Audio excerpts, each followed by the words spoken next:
Minha esposa segurou a mão do amante na frente de todos os nossos amigos e riu na minha cara. Ela disse que eu era paranoico. Que eu era inseguro. O que ela não sabia era que, naquele momento, enquanto ela brindava a minha humilhação com um vinho que eu paguei, eu já tinha recebido a notificação que eu tanto esperava no meu telemóvel. Aquele jantar não era o fim do meu casamento. Era o início do fim da vida perfeita dela. E o melhor de tudo? Ela mesma me deu o sinal para começar a guerra. Eu sempre acreditei que o respeito é a base de qualquer relação duradoura, mais importante até do que a própria paixão. Mas naquela noite abafada de verão em Lisboa, sentado à cabeceira da minha própria mesa de jantar, percebi que o respeito tinha saído daquela casa muito antes de mim. Estávamos no nosso apartamento no Chiado, com as janelas abertas para deixar entrar a brisa do Tejo. A mesa estava cheia, coberta com pratos de marisco e garrafas de vinho caro que eu tinha guardado para uma ocasião especial. Havia 6 pessoas à mesa, mas eu sentia-me completamente sozinho. À minha frente estava Sofia, a mulher com quem eu partilhava a vida há 7 anos. Ela estava radiante, com aquele vestido vermelho que eu lhe tinha oferecido no Natal passado. Mas os olhos dela não procuravam os meus. Eles estavam fixos no homem sentado ao lado dela. Pedro. O tal melhor amigo. O homem que estava sempre presente, como uma sombra persistente na nossa vida conjugal. Ele ria alto, gesticulava demasiado e, a cada 5 minutos, encontrava uma desculpa para tocar no braço da minha esposa. Um toque ligeiro, casual, quase inocente se não fosse tão frequente. Eu observava tudo em silêncio, rodando o copo de vinho na mão sem beber uma única gota. A minha mente, no entanto, não estava enevoada pelo álcool ou pela raiva cega. Estava límpida, fria, calculista. A conversa fluía animada entre os convidados. Falavam de férias no Algarve, de promoções no trabalho, de fofocas triviais. Eu mantinha um sorriso educado, o sorriso que a sociedade exige de um bom anfitrião, enquanto o meu estômago se contorcia com a farsa que se desenrolava à minha frente. Foi então que aconteceu. O momento que mudaria tudo. O Pedro contou uma piada medíocre sobre maridos ciumentos. A mesa riu, mas a Sofia riu mais alto do que todos. Ela virou-se para ele, com os olhos a brilhar de admiração, e depois olhou para mim com um sorriso que não chegava aos olhos. Era um sorriso de desafio. Ela disse, com voz alta e clara para que todos ouvissem, que eu era exatamente assim. Disse que eu via fantasmas onde eles não existiam, que a minha insegurança era quase fofa, se não fosse tão cansativa. Ela contou um episódio privado, distorcendo a realidade para me fazer parecer um homem fraco e controlador, alguém que não suportava ver a sua mulher brilhar.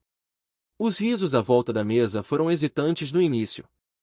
Os nossos amigos conheciam-me.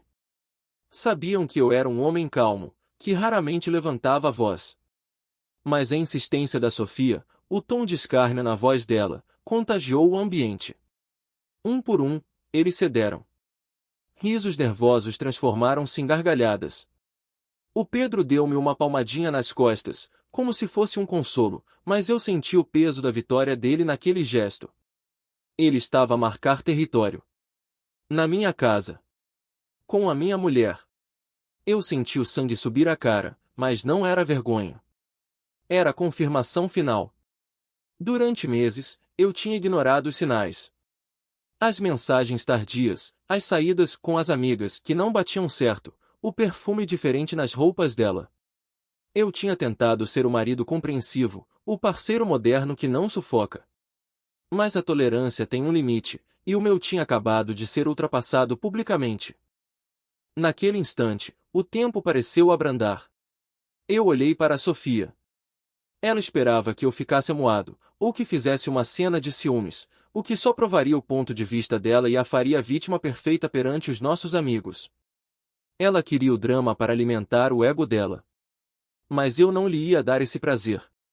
Lentamente, pousei o guardanapo de linho sobre a mesa, ao lado do prato intocado. O som suave do tecido contra a madeira foi o único ruído que fiz. Empurrei a cadeira para trás. O chiar das pernas da cadeira no chão de madeira foi suficiente para cortar as gargalhadas. Um silêncio pesado caiu sobre a sala de jantar. Todos os olhos se voltaram para mim. O sorriso da Sofia vacilou, transformando-se numa expressão de confusão. O Pedro retirou a mão do braço dela e endireitou-se, subitamente desconfortável. Eles esperavam gritos. Esperavam acusações. Eu levantei-me, ajeitei o meu casaco e olhei para minha esposa uma última vez. Não havia ódio no meu olhar, apenas uma indiferença absoluta. Era o olhar que damos a um estranho na rua. Sem dizer uma única palavra, virei costas. Caminhei com passos firmes em direção à porta da entrada. Ouvi alguém chamar o meu nome, talvez a Sofia, talvez um dos convidados, mas a voz parecia vir de muito longe, debaixo de água. Abri a porta do apartamento e saí para o corredor fresco do prédio. Quando a porta se fechou atrás de mim com um clique suave, o som ecoou como um tiro na minha cabeça. Estava feito. Eu tinha saído. Muitos poderiam pensar que eu estava a fugir. Que eu era um cobarde que não conseguia enfrentar a situação. Mas eles estavam enganados. Enquanto descia as escadas, ignorando o elevador para ter tempo de pensar, tirei o telemóvel do bolso. O ecrã iluminou-se na penumbra. Havia uma mensagem nova de um número que eu tinha guardado apenas como advogado. A mensagem dizia apenas 2 palavras: está pronto. Aquele jantar não foi uma derrota. Foi a recolha final de provas. Eu precisava que ela se sentisse segura, intocável, arrogante. Precisava que ela baixasse a guarda completamente. E ao humilhar-me publicamente, ao expor o seu desdém pelo nosso casamento na frente de testemunhas, ela tinha me dado a munição moral que faltava. Entrei no meu carro, estacionei 2 ruas abaixo. Não ia dar uma volta para arrefecer a cabeça. Eu tinha um destino específico. Enquanto ligava o motor, olhei para a janela iluminada do nosso apartamento no 3º andar. Consegui imaginar a confusão lá em cima. A Sofia a tentar explicar que eu estava apenas amuado, o Pedro a tentar acalmar os ânimos. Eles achavam que a noite tinha acabado. Mal sabiam eles que o verdadeiro jogo tinha acabado de começar. A minha vingança não seria gritada aos 4 ventos. Seria silenciosa, legal e devastadora. Eu ia tirar o chão debaixo dos pés deles, e ia fazê-lo com a mesma calma com que me levantei daquela mesa. Arranquei com o carro, deixando para trás a vida que conhecia. A primeira fase do plano estava concluída. Agora, era hora de passar à fase 2, o desmantelamento.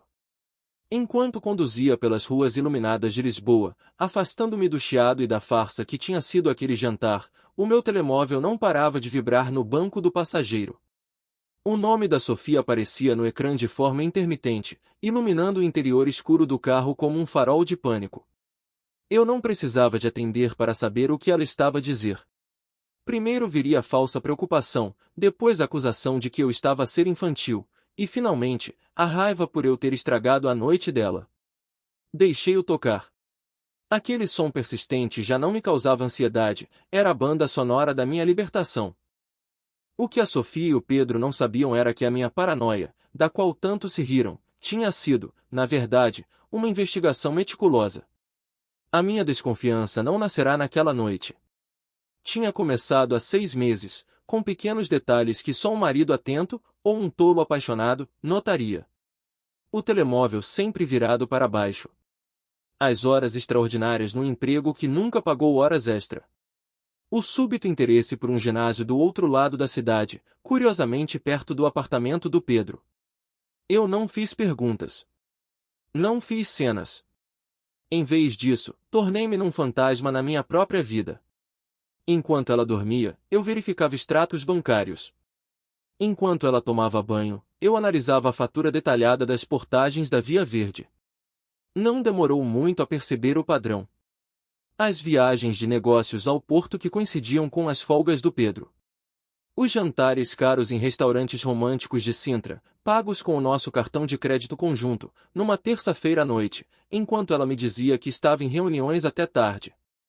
A dor inicial foi avassaladora, como um soco no estômago que nos tira o ar.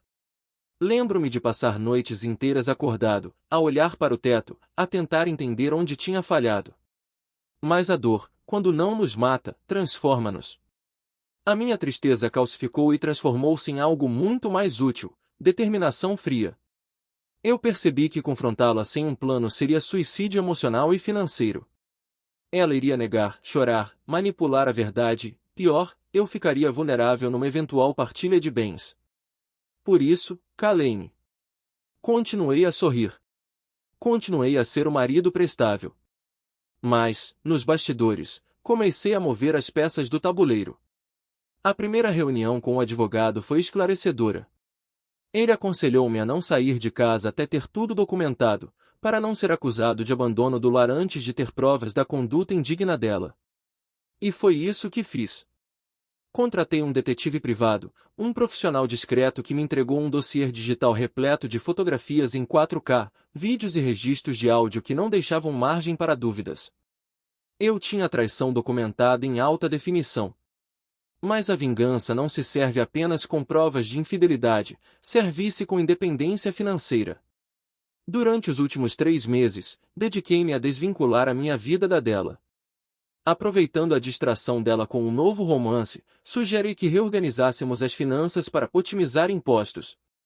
Ela assinou tudo sem ler, demasiado ocupada a trocar mensagens com ele por baixo da mesa. Com aquelas assinaturas, protegi a herança dos meus pais, os meus investimentos pessoais e a minha parte da empresa. Transferi fundos, fechei contas conjuntas desnecessárias e garanti que, quando a bomba arrebentasse, os danos colaterais não atingiriam o meu futuro. Agora, o carro parou em frente a um prédio moderno em Oeiras. Não fui para um hotel. Isso seria temporário e previsível. Há 2 semanas, eu tinha alugado e mobilado este apartamento em segredo. Era o meu bunker. O meu centro de operações. Ao entrar, o cheiro a novo e o silêncio absoluto foram reconfortantes. Não havia memórias da Sofia ali. Não havia mentiras nas paredes. Sentei-me no sofá e finalmente peguei no telemóvel. 47 chamadas não atendidas. 12 mensagens. Abri-as, lendo-as como se fosse um analista a estudar o comportamento de uma cobaia. Onde estás? Isto é ridículo. O Pedro já foi embora, volta para casa e vamos falar. Estás a assustar-me, atende. És um cobarde por saíres assim. Sorri. A narrativa dela estava a mudar rapidamente. O controlo estava a escorregar-lhe das mãos e ela sentia-o. Ela estava habituada a que eu fosse o apaziguador, aquele que pedia desculpa mesmo quando tinha razão, só para manter a paz. Mas esse homem tinha ficado naquela cadeira vazia na sala de jantar. Liguei o meu portátil e abri a pasta segura onde guardava o relatório do detetive. Olhei para as fotos uma vez mais. Já não doíam. Eram apenas dados. Factos. Ferramentas. Havia uma foto específica, tirada há apenas 3 dias, onde eles se beijavam à porta do nosso prédio, convencidos da sua impunidade. Essa seria a peça central. O plano para os próximos dias estava traçado no meu quadro mental. Eu não iria responder hoje. Deixaria o silêncio fermentar, deixaria a dúvida corroer a confiança dela. O medo do desconhecido é uma tortura muito mais eficaz do que qualquer grito. Amanhã, ela acordaria numa casa vazia, sem saber se eu voltaria, sem saber o que eu sabia. Mas eu ia voltar. Não para ficar, mas para encenar o ato final. O aniversário dela aproximava-se. Seria a ocasião perfeita. Ela adorava ser o centro das atenções, adorava festas e surpresas. Pois bem, eu dar-lhe-ia a maior surpresa da vida dela. Enquanto desligava o portátil e me preparava para dormir na minha nova cama, senti uma paz que não sentia há anos. A tempestade estava a chegar, mas pela primeira vez, eu não era o barco à deriva. Eu era a tempestade.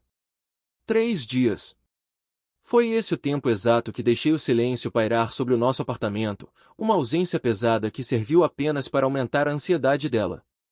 Quando finalmente rodei a chave na fechadura da porta de entrada, o som metálico ecoou como o início do segundo ato de uma peça de teatro macabra. Eu não estava a voltar para casa, estava a entrar em território inimigo, disfarçado com a bandeira branca da rendição. A Sofia estava na sala, sentada no sofá com uma postura que oscilava entre a vitimização e a arrogância. Assim que me viu, não correu para me abraçar, nem perguntou onde eu estive. Em vez disso, cruzou os braços e esperou. Ela tinha construído a narrativa perfeita na cabeça dela, eu era o vilão instável que a tinha abandonado, e ela era a mártir paciente. Para que o meu plano funcionasse, eu precisava de validar essa fantasia. Precisava de alimentar o ego dela até que este ficasse tão inchado que a cegasse completamente para o perigo iminente.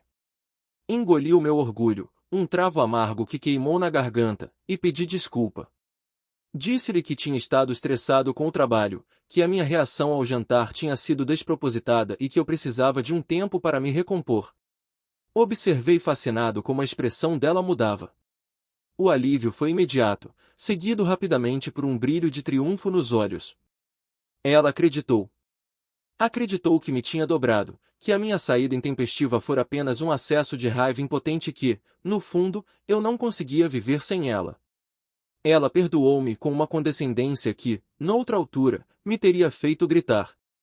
Agora, apenas servia para solidificar a minha resolução. A rotina voltou ao normal, mas com uma nova dinâmica perversa. Eu tornei-me o marido modelo. Trouxe flores, preparei o pequeno almoço e ouvi pacientemente as histórias dela sobre o trabalho. Mas, por dentro, eu sentia uma repulsa física cada vez que ela me tocava. Dormir na mesma cama tornou-se uma tortura, por isso inventei uma insônia persistente para passar as noites no escritório ou no quarto de hóspedes, onde podia rever o meu plano sem os olhares curiosos dela. O foco da nossa reconciliação convergiu rapidamente para um evento específico, o 30º aniversário da Sofia, que seria dali a 2 semanas. Ela queria uma festa grandiosa, algo que gritasse sucesso e felicidade para todos os nossos conhecidos. Queria alugar uma quinta luxuosa na zona de Sintra, contratar um catering de renome e convidar toda a gente. E quando digo toda a gente, refiro-me também ao Pedro.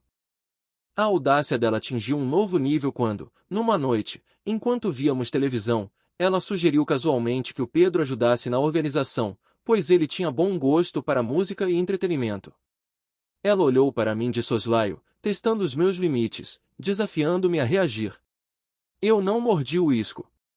Em vez disso, sorri e concordei. Disse-lhe que era uma excelente ideia e que o Pedro seria fundamental para garantir que a noite fosse inesquecível.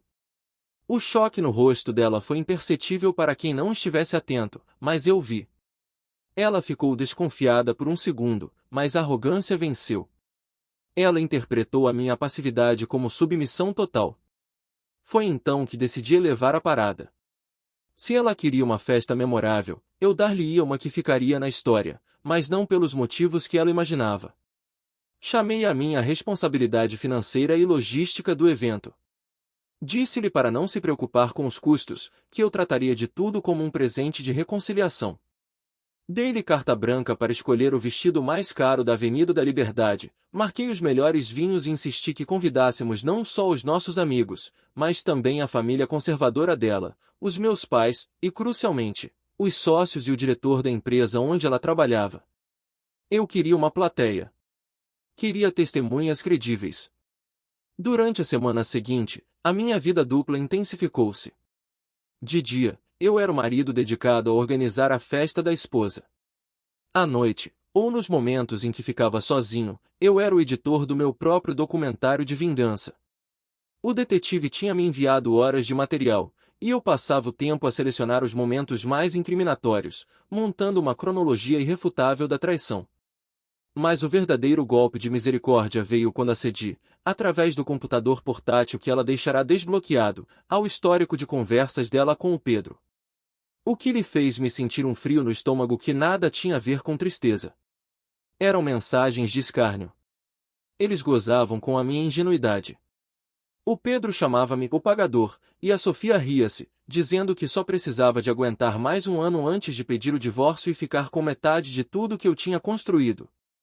Eles planeavam usar o dinheiro da venda da nossa casa para uma viagem às Maldivas. Planeavam o futuro deles sobre o cadáver da minha dignidade. Ler aquilo foi a confirmação final de que não havia redenção possível para nenhum dos dois. Qualquer resto de hesitação ou culpa que eu pudesse ter sentido por estar a planear uma humilhação pública evaporou-se naquele momento. Eles não eram apenas amantes, eram predadores. E eu tinha deixado de ser a presa. Faltavam 2 dias para a festa. Eu disse a Sofia que tinha preparado uma surpresa especial, um vídeo de homenagem com fotos da nossa vida e mensagens de amigos, para ser projetado num ecrã gigante logo após o corte do bolo. Ela ficou encantada, vaidosa, imaginando uma montagem romântica que validaria o seu status de esposa perfeita perante a sociedade. Ela até sugeriu algumas fotos antigas para incluir. Eu aceitei as sugestões, prometendo que o vídeo seria o ponto alto da noite. E seria. Oh, como seria! Na véspera da festa, fiz uma última visita ao local do evento em Sintra. Testei o sistema de som. Verifiquei o projetor. A qualidade da imagem era cristalina. O som era potente. Enquanto estava sozinho naquele salão enorme e vazio, imaginei as caras deles. Imaginei o silêncio que se seguiria ao choque. A armadilha estava montada, o queijo estava no lugar, e os ratos estavam ansiosos por morder. A calma que senti não era paz, era quietude antes da explosão. Eu estava pronto para incendiar o meu próprio mundo, apenas para ver quem sobreviveria às cinzas. A noite da festa chegou com o peso de uma sentença final disfarçada de celebração. A quinta em Sintra estava deslumbrante, decorada com luzes suaves que pendiam das árvores centenárias, criando uma atmosfera de conto de fadas que contrastava violentamente com a realidade sórdida que eu estava prestes a expor. Havia mais de 80 pessoas presentes. A família da Sofia, os meus pais, os nossos amigos comuns, e o mais importante, a elite corporativa da empresa onde ela trabalhava, incluindo o CEO, um homem conservador que prezava a imagem acima de tudo. A Sofia flutuava pelo salão no seu vestido de seda, radiante, aceitando elogios e brindes, completamente alheia ao facto de que estava a caminhar sobre um cadafalso. O Pedro estava lá, claro, mantendo uma distância segura, mas trocando olhares cúmplices com ela sempre que achavam que ninguém estava a ver. Eu observava-os do bar, com um copo de água na mão, sentindo-me não como um marido traído, mas como um realizador a assistir aos últimos minutos antes da estreia da sua obra-prima. A minha calma era absoluta, quase inumana. Eu já tinha sofrido o luto do meu casamento, aquela noite era apenas o funeral público. Quando o relógio marcou a meia-noite, a música baixou e as luzes principais foram diminuídas. Chegará o momento do discurso e da surpresa. O organizador do evento pediu a atenção de todos e entregou-me o microfone. Subi ao pequeno palco montado no jardim, sentindo o peso de dezenas de olhares sobre mim. A Sofia aproximou-se da frente do palco, sorrindo, com o Pedro discretamente posicionado atrás dela, no meio da multidão. Comecei o meu discurso elogiando a Sofia. Falei sobre a honestidade, sobre como o tempo revela quem as pessoas realmente são e sobre a importância de vivermos sem máscaras. As minhas palavras eram ambíguas, carregadas de um duplo sentido que, naquele momento, apenas eu compreendia. A audiência, contudo, vi apenas um marido apaixonado a declarar o seu amor. Vi a mãe dela limpar uma lágrima. Vi o chefe dela acenar com aprovação. A ironia era tão espessa que quase se podia cortar com uma faca. Então, anunciei o vídeo. Disse que queria partilhar com todos os presentes a verdadeira essência da mulher que eu amava e a profundidade da nossa ligação, bem como a lealdade dos amigos que nos rodeavam. Fiz um sinal ao técnico de som e imagem, que eu tinha instruído pessoalmente horas antes. O ecrã gigante atrás de mim iluminou-se. Os primeiros 30 segundos foram enganadoramente doces. Fotos do nosso casamento, das nossas viagens, momentos felizes acompanhados por uma balada romântica. Ouvi suspiros de ternura na plateia. A Sofia sorria, vaidosa, absorvendo a adoração. Mas então, a música foi cortada abruptamente. O ecrã ficou preto por um segundo, provocando um murmúrio confuso na multidão. Quando a imagem voltou, não eram fotos de férias. Era um vídeo tremido, mas nítido, filmado pelo meu detetive. Mostrava Sofia e o Pedro entrarem num hotel boutique no Porto, de mãos dadas, numa data em que ela supostamente estava numa conferência. O silêncio que caiu sobre o jardim foi instantâneo e absoluto, como se o ar tivesse sido sugado do espaço. Mas o vídeo continuou. A seguir, surgiram capturas de ecrã das conversas de WhatsApp, ampliadas para que todos pudessem ler. As mensagens eram cruéis. Eram textos onde a Sofia gozava com a minha dedicação, onde o Pedro fazia piadas sobre o meu desempenho e onde planeavam gastar o meu dinheiro.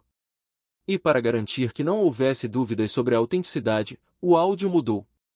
A voz da Sofia, inconfundível, ecoou pelas colunas potentes da festa. Era uma gravação de uma chamada onde ela dizia claramente ao Pedro que eu era apenas um meio para um fim, um banco ambulante que ela descartaria assim que garantisse a promoção. O efeito na plateia foi devastador. Vi o sorriso da Sofia desintegrar-se em tempo real, transformando-se numa máscara de horror puro. Ela olhou para o ecrã, paralisada, incapaz de processar a traição da sua própria privacidade. O Pedro, por sua vez, tentou recuar, esconder-se na multidão, mas o foco estava nele agora. O chefe da Sofia olhava para o ecrã e depois para ela com uma expressão de nojo indisfarçável. Os pais dela pareciam ter envelhecido 10 anos em 10 segundos, a vergonha a pintar-lhes os rostos de vermelho. Ninguém se mexeu. Ninguém riu. O choque era demasiado visceral. O vídeo terminou com uma última imagem, a notificação da transferência bancária que eu tinha feito naquele dia, retirando a minha parte das contas conjuntas, sobreposta com a frase, o banco fechou. Quando as luzes se acenderam novamente, o silêncio foi quebrado pelo som de um copo a cair no chão e a estilhaçar-se. A Sofia tentou dizer algo, estendeu a mão na minha direção, mas não saiu nenhum som. Ela estava exposta, despida de todas as suas mentiras na frente das pessoas cuja opinião ela mais valorizava. A mulher perfeita tinha sido revelada como uma fraude calculista. Eu não gritei. Não a insultei. Apenas pousei o microfone no chão do palco. O som surdo do impacto ecoou como o ponto final da nossa história. Desci os degraus calmamente, passando por ela sem lhe dirigir o olhar. Ela tentou agarrar o meu braço, num gesto de desespero, mas eu desviei-me com um movimento fluido, como se ela fosse uma estranha contagiosa. Caminhei pelo meio dos convidados, que se afastavam para me deixar passar, abrindo um corredor de incredulidade e respeito. Podia sentir os olhares nas minhas costas, mas não me virei. Deixei para trás a festa, o bolo intocado, os presentes e a ruína que eles mesmos tinham construído. A minha vingança não tinha sido violenta, tinha sido a verdade. E a verdade, como eu tinha acabado de provar, é a arma mais destrutiva de todas. Entrei no carro, onde a minha mala já estava feita, e arranquei sem olhar pelo retrovisor. O espetáculo tinha acabado. Agora, restavam apenas as cinzas. Passaram-se 6 meses desde aquela noite em Sintra, e a tranquilidade da minha vida atual é tão profunda que, por vezes, tenho dificuldade em recordar o caos ruidoso que era o meu casamento. Estou sentado numa esplanada em Cascais, a observar as ondas do Atlântico arrebentar contra as rochas, com um café fumegante à minha frente e o jornal do dia pousado na mesa. Não há gritos, não há manipulações, não há a constante sensação de estar a pisar ovos na minha própria casa. Há apenas paz, uma paz conquistada a ferro e fogo, mas que agora me pertence inteiramente. O rescaldo da festa foi, como eu previra, catastrófico para Sofia, mas a magnitude da implosão da vida dela surpreendeu até o meu advogado. Nos dias que se seguiram à projeção do vídeo, o meu telemóvel foi inundado com tentativas de contato, não só dela, mas de todos os que testemunharam a queda. Eu, fiel à minha estratégia, mantive o silêncio absoluto. Bloqueei números, filtrei e-mails e deleguei toda a comunicação para a equipa jurídica. Eu não precisava de ouvir as desculpas dela, as ações dela já tinham falado alto o suficiente. Soube, através de relatórios frios e factuais do meu advogado, que o império social da Sofia desmoronou em tempo recorde. O CEO da empresa, que presenciara a humilhação ao vivo e que valorizava a reputação corporativa acima de qualquer competência técnica, despediu-a na semana seguinte. A justificação oficial foi reestruturação, mas todos sabiam a verdade. Ninguém quer confiar segredos de negócio a alguém que trai publicamente a pessoa que a sustenta, enquanto goza com a própria falta de caráter. Sem o emprego de prestígio e sem o meu suporte financeiro, o estilo de vida dela tornou-se insustentável. O apartamento no Chiado, aquele palco das nossas memórias e das mentiras dela, foi posto à venda. Ela não tinha como pagar a renda sozinha, e eu, tendo retirado meu nome do contrato e das garantias bancárias dias antes da festa, não tinha qualquer obrigação de a salvar. Soube que ela teve de voltar para a casa dos pais, numa cidade satélite longe do glamour de Lisboa, uma regressão que para uma mulher com a vaidade dela deve ter sido pior do que a morte física. E o Pedro? O grande amor, o cúmplice das risadas e do escárnio? A lealdade dele durou exatamente o tempo que durou o dinheiro. Assim que a Sofia perdeu o status, o emprego e a capacidade de pagar os luxos que ele tanto apreciava, o melhor amigo desapareceu. Não houve luta pelo amor proibido, não houve apoio na adversidade. Ele simplesmente evaporou-se, procurando, sem dúvida, outra vítima para parasitar. A minha história com a Sofia acabou naquela noite em Sintra. A minha história comigo mesmo, porém, estava apenas a começar. Enquanto caminho sozinho, mas nunca mais solitário, sei que fiz a escolha certa. O respeito é a única moeda que não desvaloriza, e eu recuso-me a viver na falência moral outra vez. O silêncio, afinal, foi a minha resposta mais eloquente. E foi a última coisa que ela mereceu de mim.